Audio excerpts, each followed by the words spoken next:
Hola, hola, acá estamos en el podcast Voces Misioneras. Es el episodio 1 y hoy tenemos el gusto de invitar a Leonzo Díaz. Leonzo Díaz, misionero en Panamá con el Ministerio de Cruz, y estamos muy emocionados para tenerle hoy. Gracias, don Leonzo, para compartir el tiempo con nosotros. Estamos como anfitriones con ustedes, yo, Kelly Valencia y Cabo Valencia. Así es, un gusto, Leonzo, compartir. ¿Cómo estás? Wow, aquí también gozoso, contento, un poquito nervioso, pero bien, gracias a Dios, Qué animado. bueno. Así. Buenísimo, buenísimo. Bueno, hacé de cuenta que es un match point a tu favor. Ok. Tranquilo, sale fácil. Leonzo, queremos sencillamente centrarnos a hacerte preguntas, a escuchar lo que Dios ha hecho en tu vida, en tu camino, proceso misionero. Y por ahí la primera pregunta es de tu infancia. ¿Qué nos querés contar? ¿Qué recordás? ¿Dónde naciste? Y un poco esos recuerdos que tengas de cómo fue tu infancia. Ok, gracias. Bueno, yo nací en una comunidad rural, un pequeño pueblito del interior de mi país, eh, un pueblito que no tenía luz eléctrica, no tenía agua potable, mi casa era de tierra, en condiciones de, diríamos, como pobreza extrema, pero sí un ambiente donde mis papás demostraban mucho cariño, mucho afecto. Y ¿qué te puedo decir? Bueno, realmente lo que me acuerdo que yo desde los 5 años de edad todavía ni siquiera había entrado a la escuela, tenía que madrugar a Bueno, moler maíz, a ayudar a mi papá, a mi mamá, a todas en hacer los desayunos, porque mi papá tenía que ir al monte a trabajar. Así que aprendí lo que es la vida dura, difícil, desde muy pequeño. Y bueno, también en la época de infancia, en el área donde yo nací, en esa área se ¿Cómo se practicaban. llama tu El, pueblo? el pueblo se llama Cabuya, pertenece a un distrito que se llama Parita, provincia de Herrera, pues en la República de Panamá. Es un pueblito, Cabuya. Yo siempre hablo de Cabuya. Uf, Hay varias Cabuya en Panamá, pero yo soy de la Cabuya original, las demás son copias. de la Así original. que, primera. así que también de pequeño me gustaba mucho el béisbol. De hecho, yo tengo una marca aquí en mi ojo que quedó de por vida de un batazo que me dieron, que Uh, tuvieron que irme al hospital, perdí la vista por mucho tiempo, pero disfrutaba mucho el béisbol. Realmente el deporte siempre me ha gustado de pequeño. Y Ujú. también me acuerdo que en mi escuela primaria, bueno, como que siempre fui muy competitivo, siempre me gustaba estar en el primer puesto de honor. Y gracias a Dios, seguro. toda mi primaria, eso, siempre estuve en primer puesto de honor. Y cuando uno está en sexto grado, y para los desfiles patrios, el que ocupa el primer puesto de honor tiene que llevar la bandera en el desfile. Y a mí no me la querían dar porque yo era muy chiquito, muy flaquito y la bandera pesaba mucho y yo me puse a llorar. Yo dije, no, yo quiero llevar la bandera. Así que bueno, pero sí fue una infancia rodeado de hermanos, porque somos 8 hermanos, éramos 8 hermanos, ¿Cuántos y hermanos? 8, 8 hermanos. Hay uno que ya falleció, pero ya ahora somos 7. Así que, este, básicamente, pues, así fue mi infancia, muy entretenida. Eh, ¿Cuántos varones y cuántas mujeres, Leonzo, entre tus eh, hermanos? igual, 4 y 4. Ah, 4 varones, 4 parejo. mujeres. Sí. ¿Y dónde caes en la línea? ¿Estás en el medio? ¿Estás...? Bueno, mira, mi familia, como muchas familias típicas, que uno diría un poco disfuncionales, mi papá antes de casarse con mi mamá tuvo 2 hijos que son mayores. Ujú. Entonces, del matrimonio, yo soy el mayor. Ok. Y estando casado con mi mamá, mi papá tuvo otras 2 niñas. Ujú. Y es curioso porque una de ellas, yo tengo un hermano que nació en noviembre y mi hermana nació en enero. Y mi papá se trajo a la niña que nació en enero, que nada más tenían 2 meses, unos meses ahí de diferencia. Y era como si mi mamá estaba criando mellizos, güey. Pero bueno, la gente decía que mi mamá era una santa. Oh, Pero bueno, realmente mi mamá crió prácticamente a todos, incluso los que habían nacido primero, pues, antes ajá. del casarse. Así que en realidad todos los hermanos siempre, gracias a Dios, fuimos y hemos sido muy unidos. Se llevaron Bueno, bien. Sí, sí, Ya. sí, sí. Bien. Qué lindo escuchar de la vida en Cabuya. Nunca había escuchado Thank antes. you. Y cuéntanos entonces cómo fue que encontraste y empezaste tu relación con Dios. Ujú. Bueno, fue en el año 1968. Yo venía del interior porque estudié mi bachillerato en un colegio Oh, en la ciudad de Chitré y me vine a, como quien dice, aventurarme a la ciudad de Panamá, a la ciudad capital, porque para mí, wow, digo, yo no quiero seguir la vida en el campo, esa vida está muy difícil, cortando caña, bueno, bueno, una vida muy dura, así que me aventuré a continuar la universidad acá en la ciudad de Panamá y ingresando en la universidad un día, bueno, puedo decir que venía con muchos sueños, ¿verdad? Como todo estudiante, sueño de legítimo, yo diría, el anhelo de graduarme, tener un título universitario, trabajar, ganar dinero, tener una casa, carro, casarme, viajar, conocer muchos países, todo eso yo soñaba. Pero al mismo tiempo también tenía muchos temores, sobre todo cuando pensaba en el futuro, que un día tenía que enfrentarme a lo inevitable, a la muerte física. mm, Entonces ese temor aumentaba cuando yo veía gente jóvenes muriendo. Y en medio de esa vida llena de ilusiones, de sueños, pero también de temores, un día se me acercó en la universidad, empezando en la carrera en la universidad, eh, la esposa del que fue fundador de CRU aquí en Panamá. Los fundadores eran unos misioneros. Él era colombiano y luego se casó con una venezolana. Y bueno, la esposa, Hilda, la venezolana, fue la que me abordó en la universidad y ese día me compartió cómo yo podía tener una relación con Dios a través de lo que conocemos como las 4 leyes espirituales o the four en estos tiempos. Y ese día pues tuve la bendición de abrir mi corazón a Jesús. ese mismo día. Ese mismo día, Mira, sí. qué Y lindo. podría decir que inmediatamente empecé el proceso de discipulado, enseguida, desde que inicié la carrera. ¿con ¿Con quién quién? arrancaste ese proceso? Bien ahí. Con el esposo de Hilda, que era Osman, ¿verdad? Él Pues, fue el que empezó el proceso de discipulado de mi vida. Y bueno, que he continuado por toda la vida. Pero mira, Claro. sí, doy gracias a Dios porque Cristo vino a mi vida pues en un momento muy temprano y doy gracias a Dios porque desde entonces he estado involucrado pues, con el Señor y con Cruz. ajá. Ujú.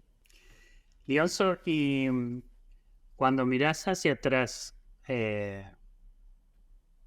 ¿cómo fue que empezaste a ver que Dios te estaba llamando a servir a tiempo completo? ¿Qué usó Dios? ¿A quién usó Dios? Ujú. Bueno, podría decirte que desde muy pequeño yo siempre tenía temor de Dios y como mucho deseo de servir a Dios. Yo me identifico con un personaje como Cornelio. Era muy religioso, me gustaba hacer cosas buenas, pero no tenía a Jesús en mi corazón. Pero sí el anhelo de servir a Dios estaba de muy pequeño en mi corazón, en mi mente. Así que ya una vez que recibí a Cristo en la universidad en el 68, luego fui invitado en el año 1970 a participar de un congreso, convivencia o retiro, diríamos más bien, de carácter espiritual a nivel de los países bolivarianos en la ciudad de Cali, Colombia. Entonces allí fui en ese tiempo pues con Mari, que era mi novia en ese tiempo, y junto con muchos jóvenes universitarios y profesionales fuimos por todos los días, yo creo que a través de los devocionales, de las conferencias, el ambiente tan lindo de compañerismo, de alguna manera Dios fue impresionando mi corazón. Y recuerdo que uno de los oradores, como quien dice, como cierre del retiro, hizo un desafío que los que querían dedicar su vida a tiempo completo para la causa del reino de Dios, de por vida o de por muerte, que se pusieran de pie.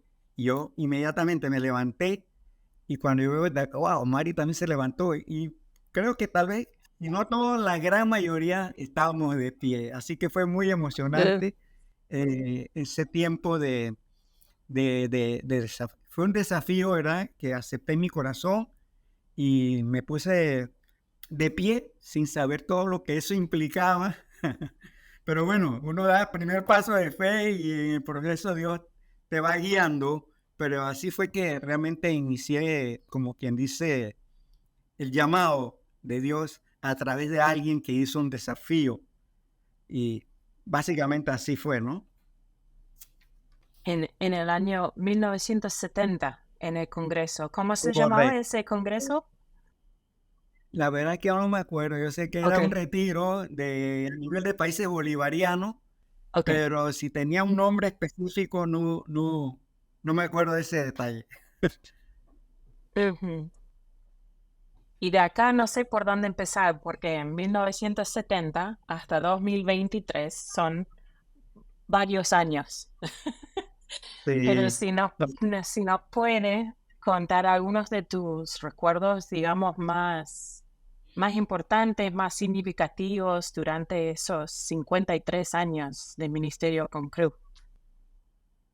Gracias. Bueno, mira, yo podría decir que lo más significativo para mí desde que yo recibí a Cristo ha sido involucrarme comprometidamente con un estilo de vida en el evangelismo y en el discipulado. Eso nunca ha parado. Yo doy gracias a Dios porque lo disfruto y lo sigo disfrutando. Es rara la semana que yo no comparta con alguien, por lo menos. Anoche tenía un grupo aquí en mi casa, una comunidad misional, y varios habían dicho que no venían, y yo digo, no va a venir mucha gente hoy, pero está bien.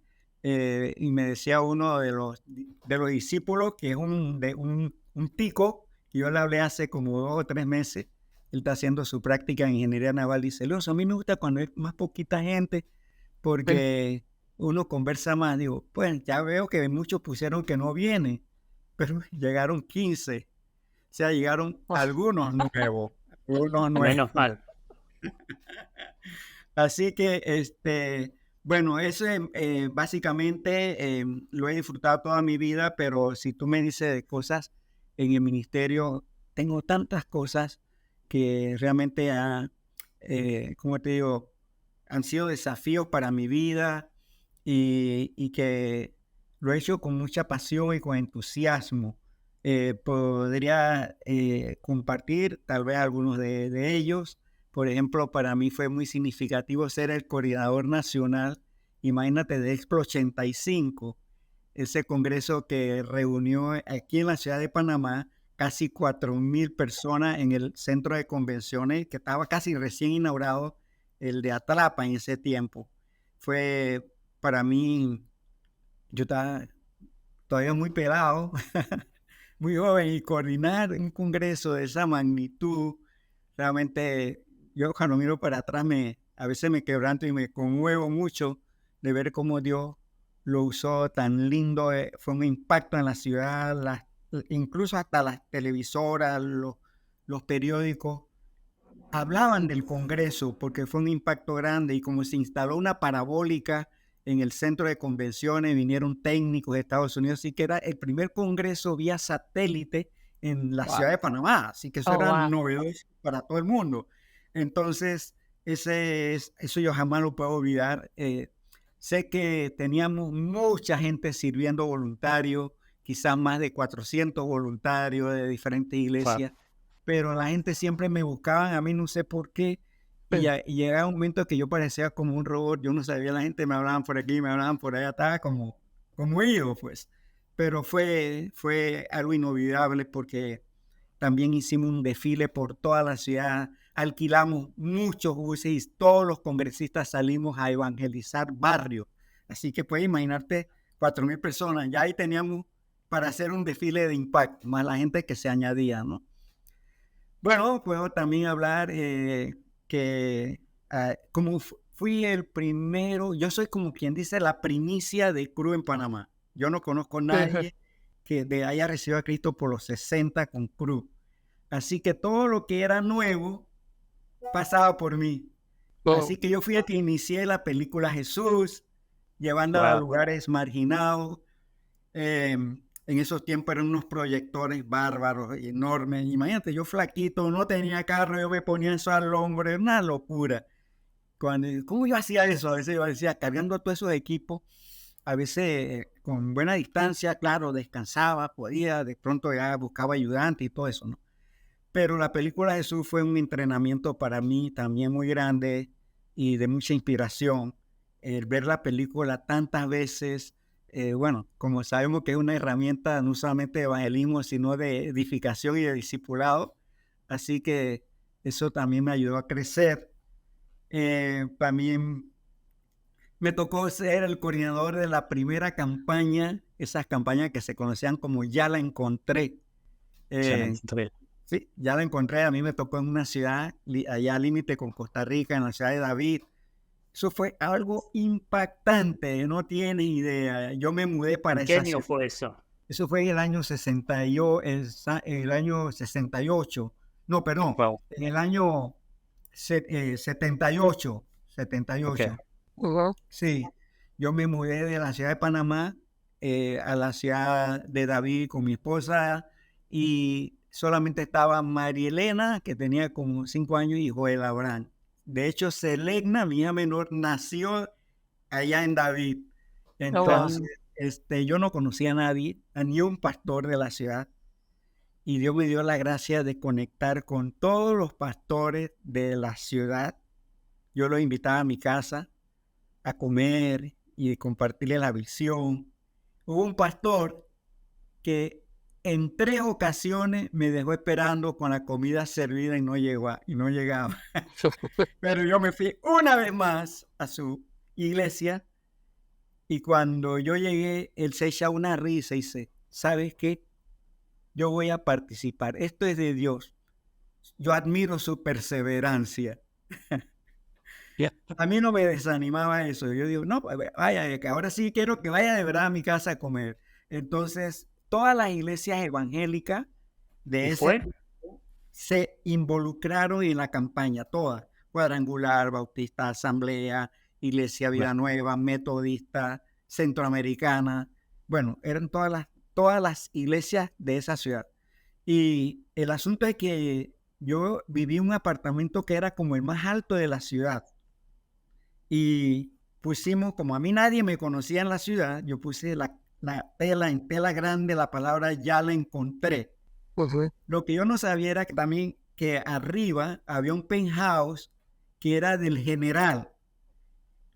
Y entonces, ¿qué sucede?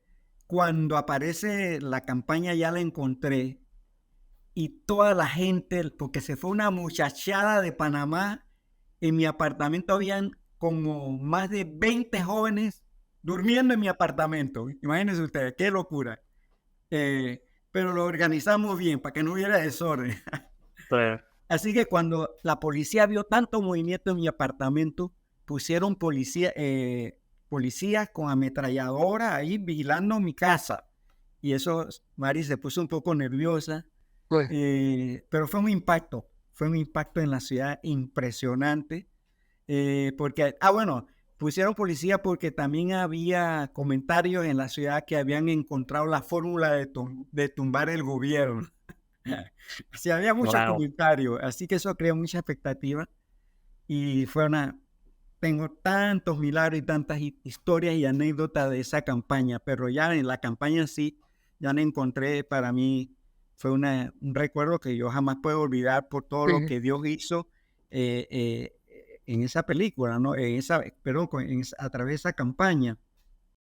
Igual que coordinar nacionalmente Latinoamérica 2000, que ya fue más recién.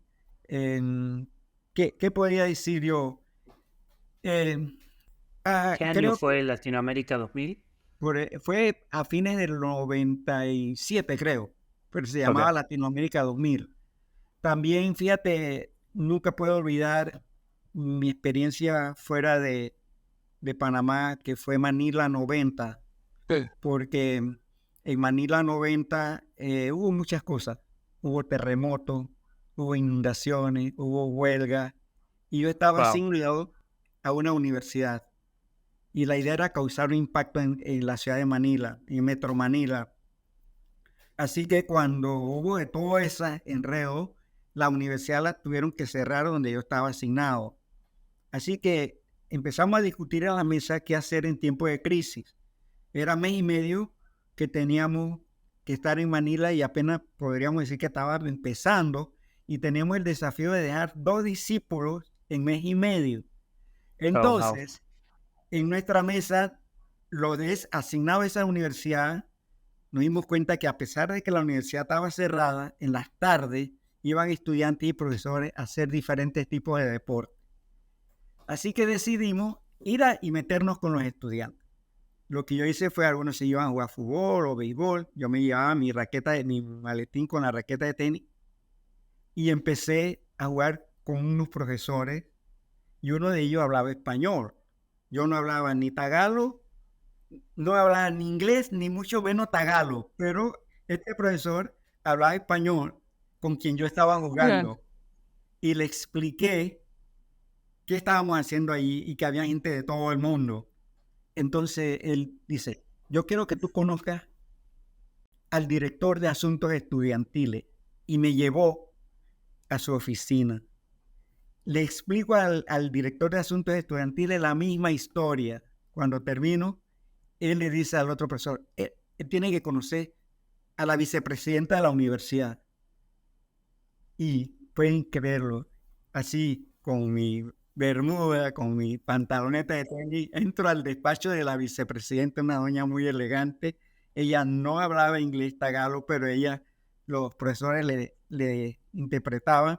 Le cuento lo mismo y ella dice, bueno, cuando se inician las clases, ¿usted prefiere hablarle a los estudiantes en una asamblea general o ir salón por salón? Entonces yo dije, no, yo creo que es mucho mejor salón por salón. Y efectivamente, cuando se iniciaron la universidad, nos organizamos todos los que estamos asignados a esa universidad y saturamos esa universidad con el evangelio. Yo solamente Wow. pude hablar en un salón porque tuve a alguien que me interpretó, pero dime tú, ¿cómo uno puede olvidar esa experiencia tan impresionante? Y no solamente Dios me dio 2 discípulos, ¿sabes? Dios me dio 13 discípulos. Impresionante, Qué sí, bueno. ¿sabes? Yo siempre lo uso como una ilustración. No hablaba ni tagalo ni inglés. ¿Cómo se hizo? Dios lo hizo. Una cosa tremenda. Así Qué que, bueno. pues también mi experiencia como misionero, como familia en Brasil, fue muy significativo para toda la familia. De hecho, yo creo que si tú le preguntas a todos mis hijos, todos van a decir, Brasil es mi segundo país. Y no pudimos quedarnos, pues nosotros habíamos ido supuestamente con boletos sin retorno, pero por causa del gobierno no hubo manera de que nos dieran visa y tuvimos que regresarnos al año. Y los 5 veníamos llorando en el avión porque no queríamos regresar a Panamá. Y eso fue un tiempo lindo. Dios me dio una muchachada. Los viernes, junto con mi esposa, hacíamos noche latina. Y mi casa se llenaba de jóvenes brasileños Habían peruanos, chilenos, bolivianos, de diferentes países y de muchos estados de Brasil, que los estudiantes no podían ir cada rato a su casa. Así que preparamos dulces, refrescos, dinámica, y eso era una locura. Algunos de ellos me decían papá panameño, y ahora algunos son empresarios. Uno de ellos vino de Bolivia, de Paraguay, con su esposa, un día que estaban por Orlando. Yo los invité, iban a hacer escala en Panamá, vinieron a mi casa. Hay otro que era de una secta, se hizo un discípulo muy querido y ahora es muy fiel. Se casó con una chica cristiana, ya tienen un doctorado. Y bueno, quedaron gente, a pesar de que nada más fue un año, quedaron gente Claro. muy, muy bien plantada. Así que Brasil también fue una experiencia linda. ¿En qué parte de Brasil fue eso? La UNICAM, la Universidad de Campina. Ok. Wow.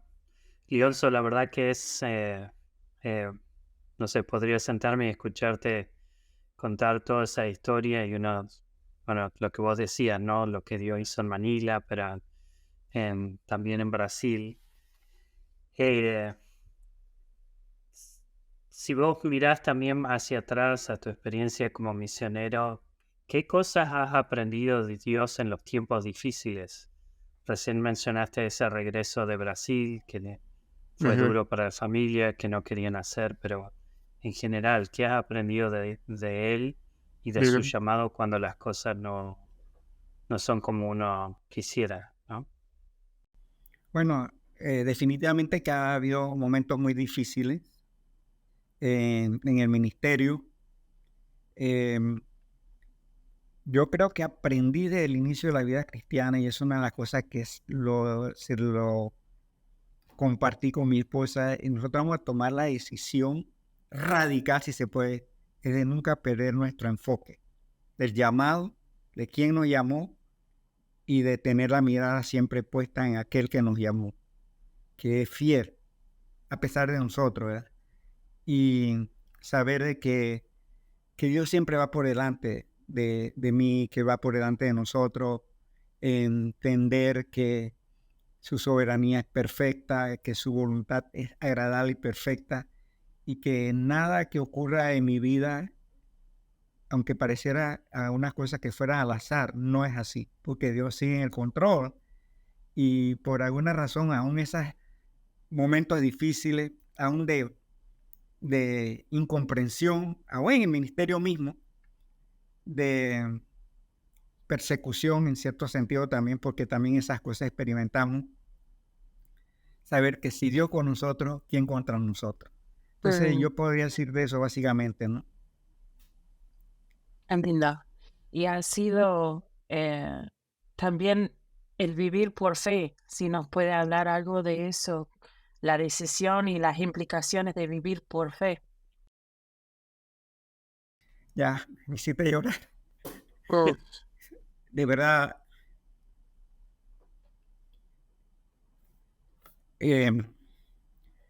como tú dijiste, Dios es tan maravilloso, tan fiel. Tengo tanta experiencia en diferentes maneras de cuidado, de protección, de provisión sobrenatural. Cosas que ocurrieron una vez y no ocurría siempre. Por ejemplo, una vez mi esposa y yo nos fuimos a la universidad a evangelizar, y para ahorrarlo el pasaje, que costaba 5 centavos de dólar, caminamos una tremenda distancia. Y recuerdo que fuimos a la universidad, no teníamos, era en una época que en Cruz no nos empujaban mucho a levantar finanzas, sino que a veces dependíamos mucho del subsidio, y a veces el subsidio no llegaba. Cosas como esa, por ejemplo. Y bueno, en la universidad un discípulo que nos preguntó qué va a hacer. Bueno, no, vamos a estar aquí un buen rato. Dice, yo los invito a almorzar. Bueno, ya aseguramos el almuerzo. Pero lo lindo fue que cuando regresamos a casa, abro la puerta y hay un sobre anónimo con dinero. Nunca supimos quién llevó ese sobre. O cuando estábamos en Brasil, que no nos llegaba el dinero. Y acá en Panamá, a veces le decíamos a suegra, échale más agua a la sopa que vamos por allá. Pero nunca sí he aprendido de no presentar las necesidades y menos a las familias que estábamos pasando hambre ni nada de esas cosas. Nosotros aprendimos y yo aprendí también llevar las necesidades a quien conoce mis necesidades.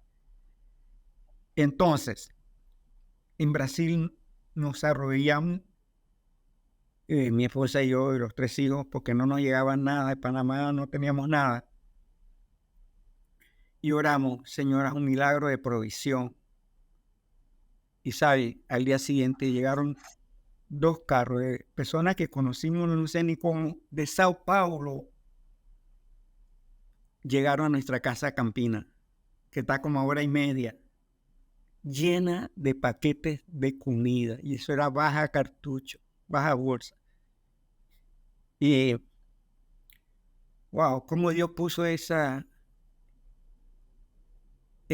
carga, no sé, cómo diría, en esa familia, de traernos provisión. Dios lo hizo. Sí. Y de verdad que cuando yo pienso en este viaje de fe, que ya llevo más de 50 años, y a la gente que está entrando, porque muchos que están entrando me preguntan, yo los animo. Yo les digo, Dios es fiel, el dueño de los recursos es fiel. Así que, de verdad, he podido experimentar esa fidelidad de Dios en cosas tan sencillas, pero también cosas bien difíciles. Él siempre es un Dios presente, no un Dios ausente. Qué bueno. Y si, Pienso, perdón, si vos pudieras hablar a vos mismo de chiquito tratando de alzar bandera o del chico de 1970 recién empezando en Cruz, ¿qué te diría a vos mismo más joven? Wow, yo me diría ahí que no hay nada que dé más sentido de realización a la vida que servir a Dios. Y qué bueno es que uno puede dar su juventud y consumir su vida, pero sobre todo entregar su energía, su entusiasmo, su fuerza. Y yo doy gracias al Señor porque Él me llamó cuando yo tenía 19 años, muy jovencito. Pero todavía en el 70 que fue, o sea, empecé a servir al Señor desde que yo recibí a Cristo. Llamado formal, diría que en el 70, cierto, como ya les conté. Pero yo digo, vale la pena. Y si yo regresase atrás, tomaría la misma decisión. No me arrepiento para nada, ni siquiera por los momentos más difíciles de mi vida. Y yo no cambiaría esta vida por nada. Lo que es servir al Señor, definitivamente no la cambiaría por nada. wow, vale la pena. Qué bueno Así es. es. Ok, estamos llegando casi al final de nuestro tiempo, pero hay 2 preguntas que me gustaría hacerte. La primera, que la mencionaste muy al pasar, que es con tu raqueta de tenis en Manila, y cómo fue una conexión con el profesor ese. ¿Cuándo arrancaste a jugar al tenis? ¿Y cómo nació esa pasión? Siempre, como te dije, de pequeño me gustaban los deportes. Así que ping pong, lo que fuera, donde había una bola. Un amigo una vez me invitó a jugar tenis, un discípulo pues. Y ahí empecé y me empezó a gustar el asunto. Pero yo empecé tarde, empecé como a los 30 y pico de años. Mira. Así que, pero a través de toda de 30, ya me imagino, tengo 74 años, todavía les sigo dando, y todavía les sigo dando dolores de cabeza a algunos jovencitos. Sí, lo sé. Recientemente me gané un torneo, pero en doble. No, ya dos trofeos de torneo recientes en este año. Y bueno, sigo practicando el tenis, me gusta. Y bueno, yo siento que con el tenis cumplo varios objetivos. Uno, hago ejercicio físico y todo tiene principio espiritual, porque mi cuerpo es templo del Espíritu Santo. Dos, es algo que me divierto y yo creo que los líderes tienen que saber divertirse. Y yo me divierto mucho jugando. Claro. Y puedo decir adicional, me da la oportunidad de hacer conexiones con gente que de otra manera me sería difícil tener acceso a ellos. Y puedo decirle como un testimonio, en ese grupo que tengo aquí en mi casa, ya están viniendo varios tenistas. Están viniendo Qué bueno. varios tenistas que ya han recibido a Cristo y ya han empezado a ir a la iglesia. Mira. Y lo otro que puedo decirte también es que en esta semana, con el asunto que está pasando en Israel, hay un judío que se llama Ray, y él me escribe a mi chat, me escribe personalmente, diciendo: Leonzo, yo sé que tú eres un hombre temeroso de Dios. Tengo un sobrino casado con una panameña. Ellos estaban en Gaza y no se sabe nada de ellos. Yo quiero que tú ores. Y yo no solamente oré, sino que puse a mucha gente a orar. Y luego, más tarde, él me manda el contacto del papá de la chica que es panameña. Y yo le escribo a ese señor. Yo le digo: estamos orando por tu hija y por su esposo. Y él: ay, gracias. Mira que mi familia y yo todos somos cristianos y mía también es cristiana. Muchas gracias, que no sé qué. Oye, y yo estoy mandando a grupo de oración para que oraran por David y Denise, que era la pareja. Y al rato me manda un audio, el papá, donde Denise está hablando: estamos bien, ya los soldados nos agarraron, estamos no sé qué. Y yo le mando ese audio al judío, el señor Ray. ¿Y quién creen? Él lo publicó en el chat general del tenis, que son 136 socios. Wow. Y él dice: quiero agradecer a todos los que han tomado interés por mi sobrino y su esposa. Y en especial a Leonzo. Él puso: por rezar mucho por mi hija. Él puso así.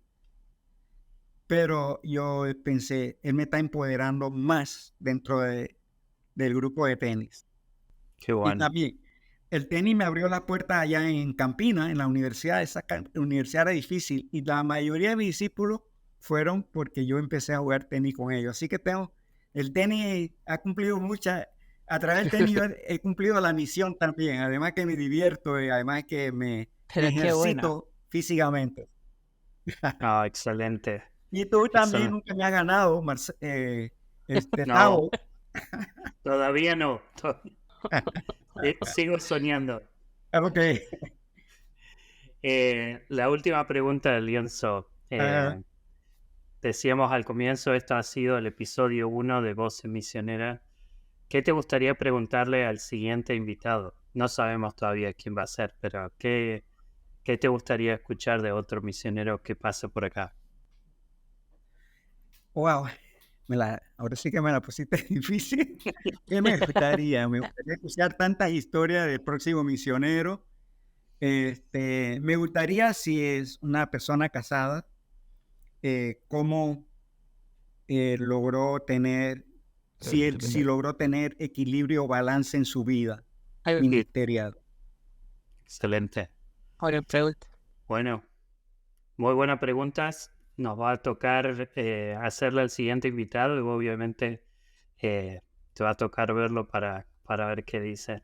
Okay. Pero Leonzo, ha sido un enorme placer. Muchísimas gracias. La verdad, Kelly y yo te queremos muchísimo, te apreciamos y mucha admiración por vos, por tu familia. Así que gracias por abrir este espacio y dejarnos escuchar lo que Dios ha hecho en tu vida y mirar un poquito para atrás y ver su mano de fidelidad. Así que gracias. Lo apreciamos un montón.